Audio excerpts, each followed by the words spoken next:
नमस्ते प्यारे बच्चों, आईआईटी एडवांस मोल कॉन्सेप्ट के एक और शानदार क्वेश्चन के डिस्कशन के लिए आप सभी का स्वागत है। एक और शानदार क्वेश्चन आज आपके लिए लेके आए हैं। जल्दी से चलिए उसको स्टार्ट करते हैं। तो इस क्वेश्चन में है बेटा, a sample of 5.6 gram containing iron is completely dissolve in the cold dilute HCl to prepare 250 ml of the solution. Titration of 25 ml of this solution requires 12.5 ml of 0.03 molar KMnO4 solution to reach the end point. Number of moles of Fe plus 2 present in the 250 ml solution is the x into 10⁻². Consider the complete dissolution of FeCl2. The amount of iron present in the sample is the y percentage by weight. तो बेटा बहुत ही बढ़िया question है, ये comprehension type का question है। पहले समझते हैं हुआ क्या। देखो बेटा, Fe को हमने डिसॉल्व किया है किसमें, HCl में। तो यहाँ से क्या हुआ होगा, ये बना होगा Fe प्लस 2, साथ में बना होगा 2Cl माइनस, ये दोनों एक्वस स्टेट में होंगे और दो जो हाइड्रोजन गैस है वो यहाँ से रिलीज हो गई होगी।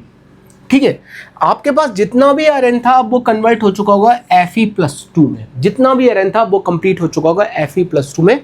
इस सोल्यूशन को मैंने डाइल्यूट किया कितने ml तक, 250 ml तक। लेकिन रिएक्शन कराने के लिए 250 ml यूज नहीं किया। रिएक्शन कराने के लिए उस 250 ml में से केवल 25 ml लिया। मतलब इस 250 ml का फर्दर मैंने कितना वॉल्यूम लिया, 25 ml लिया। और इस 25 ml को न्यूट्रलाइज करने के लिए मैंने क्या यूज़ किया, KMnO4 in the acidic medium. अब रिएक्शन क्या होगी, KMnO4 में होता है MnO4 माइनस, जो Fe+2 को ऑक्सीडाइज कर देगा किसमें, Fe+3 में, और साथ में खुद कन्वर्ट हो जाएगा Mn+2 में। तो देखो बेटा, यहाँ पे +7 से +2 में इसका एन फैक्टर हमारे पास आएगा 5, और यहाँ से +2 से +3 में इसका एन फैक्टर आएगा 1। और याद रखना, जो भी मिली इक्विवेलेंट ऑफ Fe+2 के इस 25 ml में होंगे उसको ही न्यूट्रलाइज करने के लिए KMnO4 लिया है। कितना KMnO4 लिया, 12.5 ऑफ 0.03 मोलर। तो हमें पता होना चाहिए कि भाई दोनों के मिली इक्विवेलेंट तो बराबर होंगे। तो मैं लिख देता हूं, milli equivalent of Fe+2 is equal to milli equivalent of MnO4 minus. ठीक है, अब कितने आएंगे, मिली इक्विवेलेंट का फॉर्मूला क्या होता है, weight divided by molar mass multiplied by n factor multiplied by 1000, और क्या होता है, n factor molarity into volume. अब weight divided by molar mass, ये तो क्या बन गया, ये बन गया मोल्स। एन फैक्टर कितना है Fe का, Fe+2 का 1 इंटू 1000। नॉर्मलिटी कितनी है, एन फैक्टर कितना है, KMnO4 का एन फैक्टर है 5, मोलरिटी कितनी है 0.03, एंड वॉल्यूम कितना है 12.5। अगर हम इसको बेटा सॉल्व करते हैं, ये हमारे पास आ जाएगा 1.875। ये हमारे पास कितना आ जाएगा, ये हमारे पास आ जाएगा 1.875। और यहाँ से जब मोल्स निकालने होंगे तो मोल्स कितने आ जाएंगे, मोल्स आ जाएंगे हमारे पास डिवाइडेड बाय 1000। तो हम इसको लिख सकते हैं, ये आ रहा है 1.875 मल्टीप्लाइड बाय 10⁻³ लेकिन ये जो हमारे पास आया ये तो कितने ml में है, ये तो भाई 25 ml में है। मैं आपको याद है 250 ml की रिएक्शन नहीं कराई, बल्कि उस 250 ml में से कितने ml विड्रॉ किए, 25, उस 25 ml की ही रिएक्शन कराई है। अगर 25 ml में इतने मोल्स हैं तो जरा सोचो 250 ml में मोल कितने होंगे, उसके 10 गुना।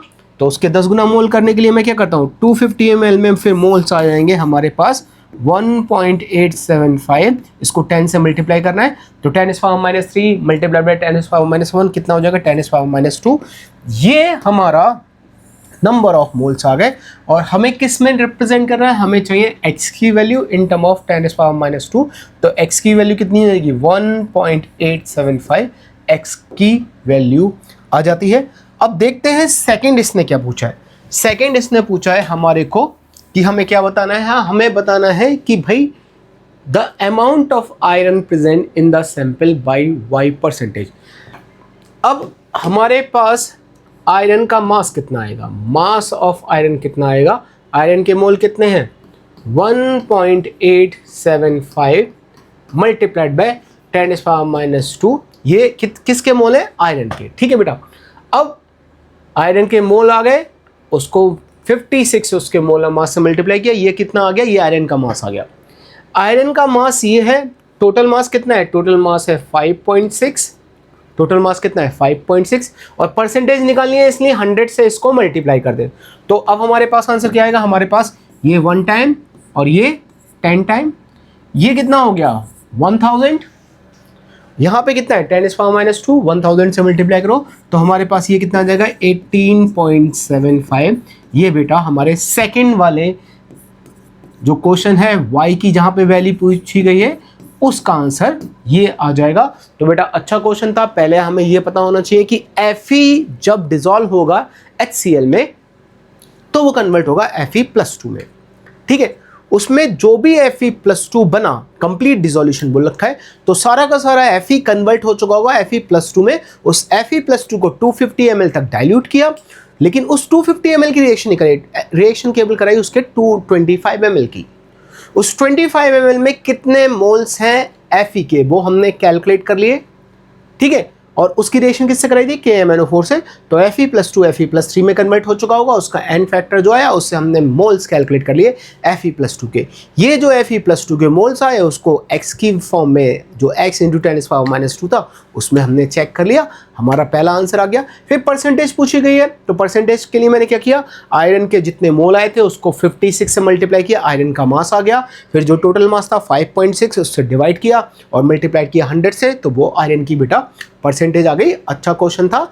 जनरली मतलब देखो क्वेश्चन तो इजी है, लेकिन एग्जामिनेशन के टाइम पे इतना दिमाग चल जाए तो बेटा इसी चीज़ को इंटेलिजेंस बोला जाता है, स्मार्टनेस बोला जाता है। आई होप आपको ये अच्छे समझ में आया होगा। समझ में आया तो ज़रूर कमेंट करिएगा। और बेटा कोई भी प्रॉब्लम हो, किसी तरीके की भी आपको दिक्कत आ रही हो तो हमसे प्लीज़ कॉन्टैक्ट करिए, ये हमारे सारे नंबर हैं। अब मिलते हैं बेटा किसी और वीडियो में। For this time thank you and goodbye प्यारे बच्चों।